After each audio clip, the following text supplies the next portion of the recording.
చాలా అద్భుతంగా ఉంది. వదిలేస్తే మొత్తం తినేస్తాను.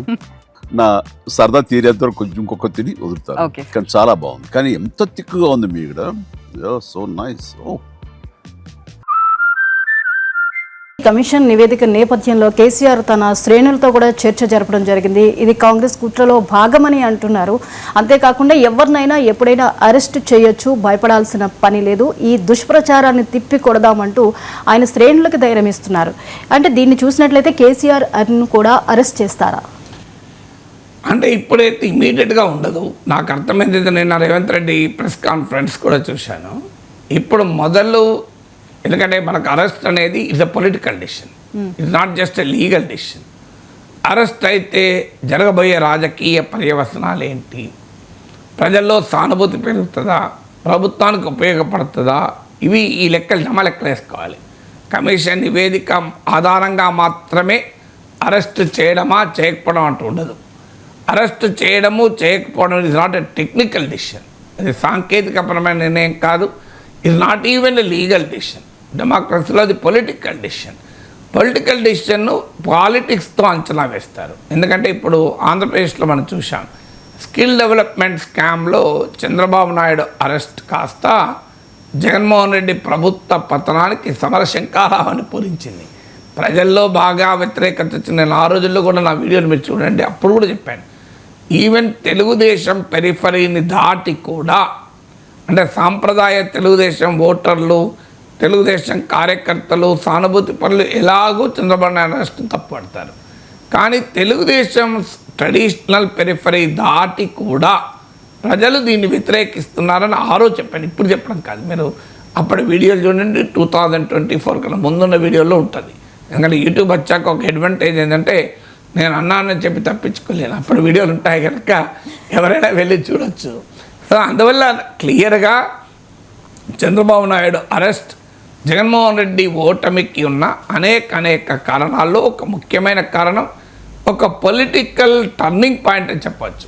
ఎందుకంటే చంద్రబాబు నాయుడు అరెస్ట్ నేపథ్యంలోనే పవన్ కళ్యాణ్ రాజమండ్రి సెంట్రల్ జైలు సాక్షిగా టీడీపీతో కలుస్తున్నానని ప్రకటించాడు కూడా. అంటే పొలిటికల్ రీఅలైన్మెంట్ కూడా Chandrababu Naidu arrest clinching point అయింది.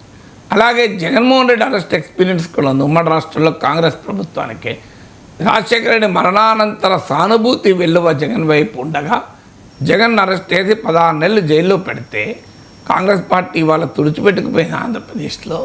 కానీ జగన్మోహన్ రెడ్డి నాయకుడయ్యాడు. 1% ఓటింగ్ ఇప్పటికీ కాంగ్రెస్కు 1% ఓటింగ్ ఉంటే జగన్మోహన్ రెడ్డికి ఓడినా 40% ఓటింగ్ ఉంది.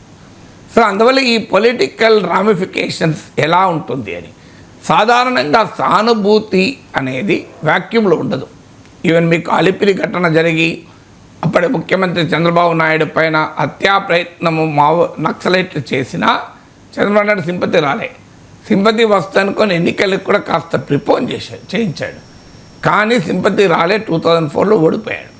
అందువల్ల సింపతి అనేది పొలిటికల్ వాక్యూమ్లో ఉండదు, కాంటెక్స్చువల్గా ఉంటుంది. ఆ కాంటెక్స్ట్ ప్రధానంగా ఏంటంటే, ప్రభుత్వం పైన భారీగా అసంతృప్తి పెరిగిన సమయంలో ఒక ప్రత్యర్థిని అరెస్ట్ చేస్తే అది ఇంకా నెగిటివ్ అవుతుంది. ప్రభుత్వం పైన అంతగా అసంతృప్తి పెరగని సమయంలో అరెస్ట్ చేస్తే అంత నెగిటివ్ కాదు. తర్వాత ఆ ప్రతిపక్ష నేత పట్ల ప్రజల్లో ఎలాంటి అభిప్రాయం ఉంది అంటే, ఇప్పుడు కేసీఆర్ను అరెస్ట్ ఇంకా ఎందుకు చేయడం లేదు, కేసీఆర్ వల్ల తెలంగాణ సర్వనాశనమైందని ప్రజలు భావిస్తే, కాంగ్రెస్ నేతలు భావిస్తే కాదు, ప్రజలు భావిస్తే, లేదా కేసీఆర్ కాళేశ్వరం కట్టి తెలంగాణను శాశ్వతంగా అప్పులపాలు చేశాడు, ఇంత న్యాయమా అని ప్రజలు గనక గట్టిగా భావిస్తే, పీసీ ఘోష్ కమిషన్ భావిస్తే కాదు, అప్పుడు మీరు కేసీఆర్ని అరెస్ట్ చేస్తే సానుభూతి వస్తుంది. లేకపోతే కేసీఆర్ కాళేశ్వరం కట్టి నీళ్ళు ఇచ్చాడు కదా, అవినీతి సంగతి మాకెందుకు అని ప్రజలు అనుకున్నారు అనుకోండి. అవినీతి జరిగిందో జరగలేదో, జరిగినా మాకెందుకు, నిర్ణయాలు ఎవరి అయితే మాకేంది, దానివల్ల మాకు నీళ్ళు వచ్చాయా లేవా అని భావించి మాకు నీళ్ళు వచ్చాయని కనుక ప్రజలు సంతృప్తి చెందారనుకోండి, కేసీఆర్ అరెస్ట్ నష్టమవుతుంది. అందుకే అరెస్ట్ చేస్తారా అన్నదానికి ఇప్పటికైతే ప్రశ్న లేదు. నాకు అర్థమైన వరకు ఇంత తొందరగా అరెస్ట్ కూడా చేయరు. మరి ఏం చేస్తారంటే, దీని నుంచి మొదలు పొలిటికల్ అటాక్ మొదలు పెడతారు. ఆల్రెడీ నిన్న రేవంత్ రెడ్డి ఉత్తమ్ కుమార్ రెడ్డి బట్టి విక్రమార్కల అటాక్తో మొదలైంది. నెక్స్ట్ వేదిక అసెంబ్లీ అవుతుంది. అసెంబ్లీ సాక్షిగా ఈ రిపోర్ట్ అసెంబ్లీలో పెడతారు. డీటెయిల్గా దీనిపైన చర్చ జరుగుతుంది. కేసీఆర్ ప్రతిపక్ష నేతగా పీసీ ఘోష్ కమిషన్ కర్త కర్మ క్రియ కాజ్ అండ్ రిజల్ట్ ఈ కాళేశ్వరం ఎపిసోడ్లో కేసీఆర్ని తప్పట్టింది కనుక కేసీఆర్ తనకు తాను డిఫెండ్ చేసుకుంటాడా, తనను డిఫెండ్ చేసుకోవడాన్ని హరీష్ రావుకు అవుట్సోర్స్ చేస్తాడా చూడాలి. సో అందువల్ల అది కేసీఆర్ అసెంబ్లీకి వచ్చి దీన్ని ఎదుర్కొంటాడా లేదా అనేది.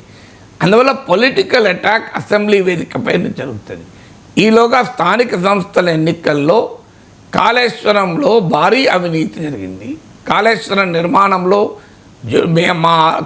ఎందుకంటే నిన్న కూడా ఉత్తమ్ కుమార్ రెడ్డి పవర్ పాయింట్ ప్రజెంటేషన్లో కూడా రేవంత్ రెడ్డి బట్టి విక్రమార్క మాటల్లో కూడా పదే చెప్పింది మా రాజకీయ కక్ష కాదు, ఇది మేమంటున్నది కాదు, ఇది జస్టిస్ పీసీ ఘోష్ కమిషన్ నివేదిక అంటూ ఉత్తమ్ కుమార్ రెడ్డి ఇంగ్లీష్ మీడియాకి ఇంగ్లీష్లో, తెలుగు మీడియాకు తెలుగులో, మళ్ళీ అనువాద తప్పులు కూడా దొరలకుండా జాగ్రత్త పడేలా దాన్ని ప్రజెంటేషన్ నిన్న. సో అందువల్ల వెరీ క్లియర్గా ఈలోగా తెలంగాణలో ఒక బలమైన పబ్లిక్ పర్సెప్షన్ క్రియేట్ చేసి ఒక పొలిటికల్ నరేటివ్ని బిల్డ్ చేసి ఇప్పుడు తెలంగాణ జాతిపిత కేసీఆర్, తెలంగాణ భూములకు నీళ్లు మళ్లించిన నాయకుడు కేసీఆర్, తెలంగాణ ఆత్మగౌరవాన్ని నిలిపిన నాయకుడు కేసీఆర్, తెలంగాణను బ్రహ్మాండంగా అభివృద్ధి చేసిన నాయకుడు కేసీఆర్, తెలంగాణ దిశను మార్చిన నాయకుడు కేసీఆర్ అని బీఆర్ఎస్ ఒక పొలిటికల్ నరేటివ్. అందులో కాళేశ్వరం ఒక అద్భుతం, ఇది ఒక ప్రపంచ అద్భుతం, ఇంతటి అద్భుతాన్ని సాధించిన భగీరథుడు కేసీఆర్ అని బీఆర్ఎస్ చెప్పుకుంటుంటే తెలంగాణ దోచి ఆ కుటుంబం లాభపడింది. కాళేశ్వరం ప్రాజెక్టు కట్టి 1,00,000 కోట్ల భారాన్ని తెలంగాణ ప్రజలపైన మోపి ఆ కుటుంబము, కాంట్రాక్టర్లు, అధికారులు లాభపడ్డారు. కేసీఆర్ అవినీతి చక్రవర్తి. కేసీఆర్ అవినీతి వల్ల తెలంగాణ ఇవాళ అప్పుల సుడిగుండంలో పడింది. తెలంగాణకు ఒక భారీ బర్డెన్గా కాళేశ్వరాన్ని తెచ్చిపెట్టారు, ఓ గుదిబండగా అని నరేటివ్ను కాంగ్రెస్ బిల్డ్ చేస్తుంది.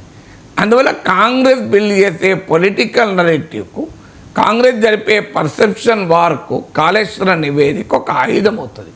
ఇది స్థానిక సంస్థల వరకు నడుస్తుంది. ఆ తర్వాత నెక్స్ట్ మరి ఇవాళ రాజకీయ పార్టీలు చాలా శాస్త్రీయంగా కూడా ఆలోచిస్తారు, సర్వేలు జరుపుకుంటారు, ప్రజలు ఏమనుకుంటున్నారు, కేసీఆర్ గురించి ఏమనుకుంటున్నారు, కాంగ్రెస్ ప్రభుత్వం ఏమనుకు లెక్కలేసి జమా లెక్కల్లో తేలితే అప్పుడు కేసీఆర్ని అరెస్ట్ చేస్తారు. అప్పటిదాకా కేసీఆర్ని అరెస్ట్ చేస్తారని నేను అనుకోను. ఈలోగా చిన్న చిత్కా అధికారుల మీద పడతారు. ఆల్రెడీ అధికారుల మీద పడడం మొదలైంది. మరి ఎందుకంటే ఇందులో అప్పటి కేసీఆర్ ప్రభుత్వానికి సన్నిహితంగా ఉన్న అధికారులు స్మితా సబర్వాల్ లాంటి వాళ్ళను, ఎస్కే జోషి లాంటి ఐఏఎస్ ఆఫీసర్లను తప్పుపట్టింది కమిషన్ కనుక వాళ్ళపైన చర్యలు మొదలవుతాయి.